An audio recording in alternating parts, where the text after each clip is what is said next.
Time में अभी lockdown का देख रहे स्थिति बन रहा है फिर से, तो प्रवासी मजदूर है जो इससे पहले पिछले साल में आपने देखा भी होगा कि बहुत सारे परेशान भी हुए थे, लोग की नौकरियां चली गई थी और फिर से लॉकडाउन का माहौल बन रहा है। तो इसको लॉकडाउन फिर से माहौल बन रहा है, क्या इस पे आपका कहना है? देखिए, अभी लॉकडाउन बन रहा है और अभी भी कई सारे मजदूर अपने गांव जा रहे हैं। सबको पहले का दर्द याद है। सब देखते हैं, जब पहले तालाबंदी हो गई, वो घर में बंद हो गए, उनको राशन के लिए तरस गए, वो खाना तक नहीं था उन पे। नौकरियां बंद हो गई, कोई बुलाता नहीं था। ठीक है, फिर वो रोड के सहारे निकले। रोड पे पुलिस की डंडियाँ और फिर गालियाँ पुलिस की। फिर वो रेल के सहारे निकले, रेल की पटरियों के सहारे, कि यहाँ से ही रास्ता हम ले लेंगे। बहुत सारे मर भी गए रेल में कट के। तो रेल के पहिए उनकी छातियों से लिपट के चले गए। तो बहुत सारे, सबको अपने दर्द याद है। कितने मासूमों की जान गई होगी, कितने बुजुर्ग लोग गए होंगे बिहार, पैदल बिहार तक गए थे। अच्छा, जिन मासूम लोगों की जान गई है, जो लोग परेशान हुए, जिनकी नौकरियां गई है, इसका जिम्मेदार कौन है? मोदी जी ने, देखो, उन्होंने गरीबों को बस भी नहीं दी। उन्होंने ना फ्लाइट दी। भलाई किया ना, उन्होंने लॉकडाउन लगा के लोगों की तो जान बचाई है। देखिए, जान सबकी बचाई उन्होंने, इसमें मैं भी ठीक। लेकिन जब पहला केस आया था तभी उन्हें लॉकडाउन लगाने देना चाहिए था। जब 10-20 केस आ गए तब क्यों लगाया उन्होंने? पहला केस आया तभी लगा देते लॉकडाउन। तो लॉकडाउन में तो अच्छी बात है लॉकडाउन लगाना। लेकिन जिनको नहीं लग रहा, अच्छा आपने लॉकडाउन लगा दिया, आपने बहुत अच्छा काम किया, लेकिन आप खाना कैसे खाएंगे? आपको पूरा प्लान करें फिर आप बात करें। प्लान करके आप बिना प्लान किए कुछ भी लगा देते हो। आपने तालाबंदी लगा दी, रात को 8 बजे आए शाम के, भाई और बहनों करके चले गए। जब अपने ज़्यादा काम की बात होती है तब देशवासियों का। आपका कहना ये है कि उन्होंने जो लॉकडाउन का डिसीजन उस वक्त लिया था, वो गलत लिया था? अच्छा, उन्होंने जितना गरीबों के साथ किया है उतना बुरा कभी गरीबों ने देखा नहीं होगा। जितना उन्होंने गरीबों से मतलब किया है कि नहीं, उनको फ्लाइट नहीं दी, उन्हें बस भी नहीं दी, ना कुछ दिया उन्हें। बेचारे मर गए, कुछ पैदल चलते चलते किसी के पैर में चला गया, किसी के बच्चे मर गए ट्रेन से लड़के। नहीं, उन्होंने जितना गरीबों के साथ किया उतना आज तक गरीबी ने कभी इतनी नफरत नहीं देखी। फिर से लॉकडाउन लग रहा है, लगता है कि फिर से गरीबी आएगी, फिर से बेरोजगारी होगी। अच्छा, अभी तो दिल्ली में नाइट कर्फ्यू लगा है और वही दूसरे तरफ देखिए तो यूपी में एक कुंभ मेला लग रहा है। तो कोरोना वहाँ पे नहीं है और दिल्ली में कोरोना। आपको सच में इधर लगता है कोरोना है? देखिए, कोरोना तो है, देश में है, पूरी दुनिया में कोरोना है। एक छोटे से कोरोना ने पूरी दुनिया को अपनी मुट्ठी में बांध कर रखा है। अब हमारे यहाँ भारत में कितने लोग पॉजिटिव जा रहे हैं। अच्छा, कोरोना बोले कोरोना है तो बंगाल में इलेक्शन हो रहा है, तो वहाँ पे कोरोना क्यों नहीं है?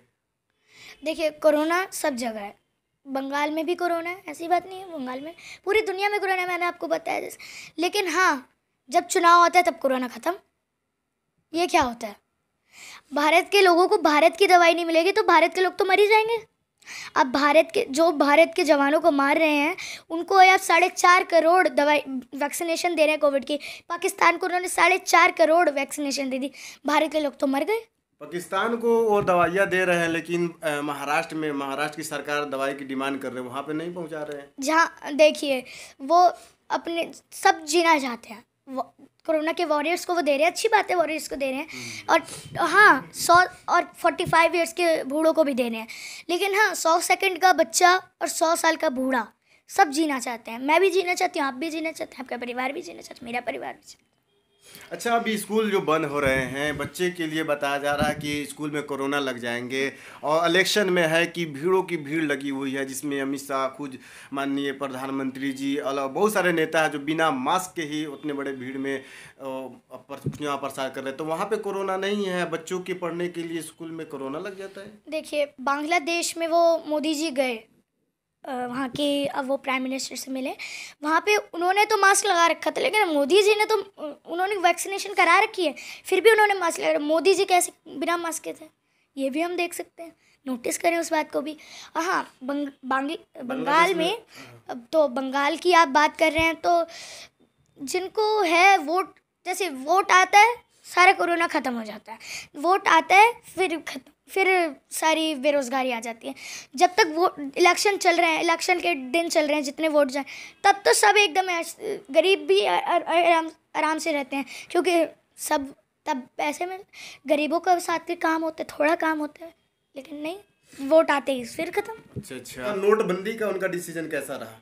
नोटबंदी को देखिए, कई लोगों की शादियां टूट गई, कई लोगों के दहेज के चक्कर में किसी ने शादी नहीं की, कई लोगों के मकान बनने रह गए, उन्होंने तुरंत ही लगा दिए। कुछ उन्होंने डिस्कस कहा था कि नोटबंदी करेंगे तो काले धन जो है वो हम बाहर से लाएंगे और नक्सलियों का कमर टूट जाएगा, आतंकवादियों का कमर टूट जाएगा। लेकिन फिलहाल अभी देखा गया है कि छत्तीसगढ़ में नक्सली हमले हुए, हमारे 22 जवान शहीद हो गए हैं। तो क्या सच में नोटबंदी से हमारे देश को फायदा हुआ है? नहीं, फ़ायदा तो कुछ नहीं हुआ है, लेकिन मैं नक्सलियों की बात करूँ तो नक्सलियों पे इतना प्रेशर डाला गया था। पहला जब उनका भी प्रोटेस्ट ही चला था, नक्सलियों का प्रोटेस्ट। लेकिन हाँ, सरकार को उनसे बात करनी चाहिए, उनके साथ रहना चाहिए, क्योंकि नक्सल जब तक ऐसे सरकार उनसे बात नहीं करेगी तब तक नक्सली चलता रहेगा। क्योंकि अब नक्सली पहले शांत था थोड़ा, लेकिन अच्छा, प्रेशर। अमित शाह ने जो जवान हमारे शहीद हुए हैं, तो अमित शाह ने कहा था कि हम नक्सलियों को मुंह तोड़ जवाब देंगे। क्या आपको लगता है कि अमित शाह उन नक्सलियों को मुंह तोड़ जवाब दे पाएंगे? लेकिन मुंह तोड़ जवाब देने से तो बात नहीं बनेगी। आप अपने 40 जवान भेजोगे तो उनके 50 जवान आएंगे, ऐसे बात नहीं बनेगी। आपको बैठ के शांति से बात हो तब भी बात बन सकती है। लेकिन नक्सली देखिए, पहले हमारे हर धर्म में लिखा है पहले शांति से बात हो, फिर युद्ध होए, फिर भी लड़ाई होए। लेकिन पहले शांति से बात करके देखिए, अगर माने नक्सल तो ठीक है, नहीं माने तो फिर आप जैसा आप चाहते हैं वैसे करें। अच्छा, जो अभी नक्सली हमले हुए हैं और इससे पिछले जो पुलवामा वाले जो घटने हुए हैं, चाइना वाले जो घटने हुए गलवान घाटी में, तो जब भी चुनाव अपने देश में होते हैं तो ये घटती है जिसमें हमारे जवान मारे जाते हैं। तो इसको आप किस नज़रिए से देखते हो? क्या इसमें सरकार की भूमिका रहती है या किसी प्रोपेगेंडा के तहत हमारे जवान मारे जाते हैं? कैसे होता है ये सब? इसके बारे में देखिए, सब अपने क्रेडिट के लिए, अभी बम आपने बंगाल में भी देखा होगा कितने बम फूटे हैं, सब अपने क्रेडिट के लिए करते हैं। अभी जब मोदी जी को वोट मांगने होते हैं तब वो हर दरवाजे पे आ जाते हैं कि हाँ हम आपको 5 साल ये करेंगे, वो करेंगे, बिजली फ्री देंगे, जो करेंगे। उनका अपना अपना जुमले होते हैं। बंगाल इलेक्शन हो रहा है, आप उसके बारे में तो न्यूज़ देख रही होगी। तो बंगाल इलेक्शन में क्या लगता है वहाँ पे, जिस तरह से बीजेपी जाकर बार बार नारा लगा रही है, उत्तर प्रदेश के जो सीएम है योगी जी, वो नारा लगा रहे हैं कि हम यूपी मॉडल बनाएंगे। तो क्या यूपी मॉडल, पहले ये बताओ, यूपी मॉडल सही लगता है आपको? नहीं, मुझे अच्छा नहीं लगता है, क्योंकि वैसे तो मोदी जी कहते हैं मेरा 56 इंच का सीना है। मोदी जी शेर के 56 इंच के सीने पे एक 4 फुट की दुर्गा बैठी हुई है, कब्जे में कर रखा है उसने शहर को। ममता जी जख्मी शेरनी है, जख्मी शेरनी से पंगा लेना है तो शेर के लिए भी मुश्किल हो जाता है। तो ममता जी, सारी मेरी जैसी कई बेटियां आपके साथ हैं, आप बुरा मत मानिएगा। आप बंगाल की दीदी हैं, बेटी हैं, और आप वहाँ की जख्मी शेरनी हैं। लेकिन उनको कहा जा रहा है, बीजेपी की तरफ से कहा जा रहा है 2 मई दीदी गई, तो क्या हाल आपको लगता है कि सच में दीदी चली जाएगी क्या? न्यूज़ में देखने से क्या लगता है आपको? देखिए, जो सच्चाई होती है उसकी हमेशा जीत होती है। अच्छा, दीदी की जीत होगी? जीत होगी, बिल्कुल। देखिए, उन्होंने काम किया है, वो तो बंगाल के लोग देख रहे हैं, और बंगाल के लोग जितने भी हैं, और वैसे भी मोदी जी तो जय श्री राम करते हैं। मोदी जी जय श्री राम से कैसे काम चलाएंगे? हाँ, उन्होंने एक नारा में कहा था दीदी ओ दीदी, हाँ, जिस पे बड़ा कंट्रोवर्सी हुआ था। देखिए, हाँ, आज हमको पता चल रहा है। वैसे वो कहते हैं कि नारी के लिए हम ये करेंगे, लेकिन उनके दिल में हम अब पता चला हमें कि ओ दीदी, ए दीदी करते हैं वो, दीदी को ए दीदी। और शेर के मुंह से तो ये भी आवाज़ निकल रही है, ओ दीदी, ए दीदी। वहाँ के तो नेता भी कह रहे हैं जब सीआरपीएफ के डंडे लगेंगे तब आपको पता चलेगा, 2-3 महीने अस्पताल में और रहेंगी आप। ये कैसी सरकार आप चला रहे हैं जिसमें नारियों की इज्जत नहीं है, महिलाओं की? और हमारे संविधान में ही लिखा है, अम्बेडकर जी ने लिखा था कि नारियों की सबसे ज़्यादा इज्जत होनी चाहिए थी, लेकिन नहीं, अब मोदी जी ने तो। और हाँ, अभी जैसे मोदी जी कर रहे हैं ये ठीक किसी को नहीं लगता है। आपने यूपी में इतनी सारी राम मंदिर बना दिए हैं, राम मंदिर बनाया है एक, उसमें कितनी सारी राम जी की मूर्तियाँ हो गई, उनके साथ सीता जी की भी। लेकिन आप राम को पूज रहे हो, जय श्री राम कर रहे हो, तो आप सीता कहाँ चली गई भाई? आप सीता को ही गाली दे रहे हो। राम को पूज रहे हो, अच्छी बात है, भगवान को सब पूजते हैं, लेकिन सीता को भी तो पूजो आप। राम और सीता दोनों एक ही हैं वैसे, और सीता पूजना तो बहुत बड़ी बात है। राम से बड़ी सीता है, जिन्होंने अपने पति के साथ वो 14 वर्ष के लिए वनवास चली गई, वो तो मना भी कर सकती थी।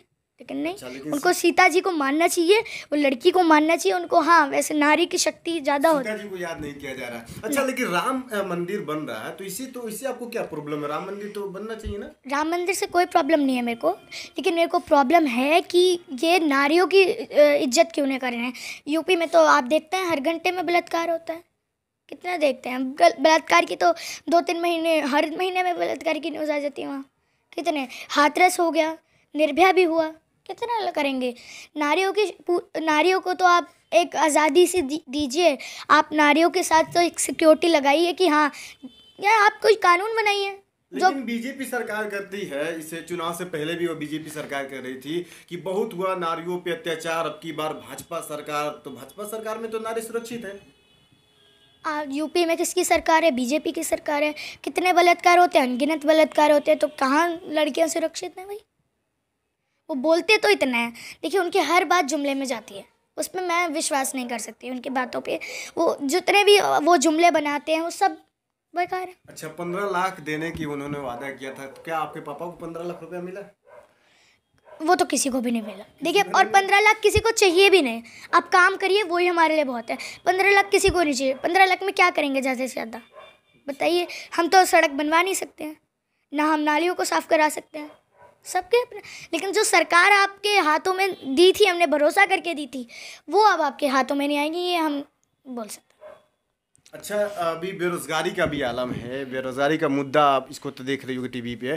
तो बेरोज़गारी के लिए मोदी जी ने कहा था कि हमारी जब सरकार आएगी तो हम 2 करोड़ युवाओं को पर ईयर हम रोज़गार देंगे। तो क्या आपको लगता है कि सच में रोज़गार मिल रहा है? मेरे को तो नहीं लगता मिल रहा है, क्योंकि जितने भी हमारे गरीबों के साथ अभी हो रहे हैं तो दिख ही रहा है। रोज़गार नहीं मिल रहा है। अगर रोज़गार मिल रहा होता तो यहाँ से बिहार क्यों जाते? पकोड़ा तलना, हाँ, पकोड़ा तलना रोजगार आपको लगता है? पकोड़ा तलना तो भाई उनका अपना ही है। आपके पापा पकोड़ा तल लेंगे, रोजगार मिल जाएगा उनको। ये तो पकोड़ा तलने की अलग बात है। पकोड़ा तल रहे हैं, वो जो पकोड़ा तल रहे वो भी बंद हो गए थे भाई। अच्छा, लॉकडाउन में आपने नहीं देखा, एक सड़क पे कोई नहीं खड़ा, कर्फ्यू लग गया। कहाँ पकोड़ा तलने से पैसे आएंगे? पकोड़ा कोई खाएगा नहीं तो पैसे कहाँ से आएंगे? आप बनाते रहिए, पकोड़ा कहाँ आएगा? हाथ में पकोड़ा आप खुद ही खाना पड़ेगा। उन्होंने तो कहा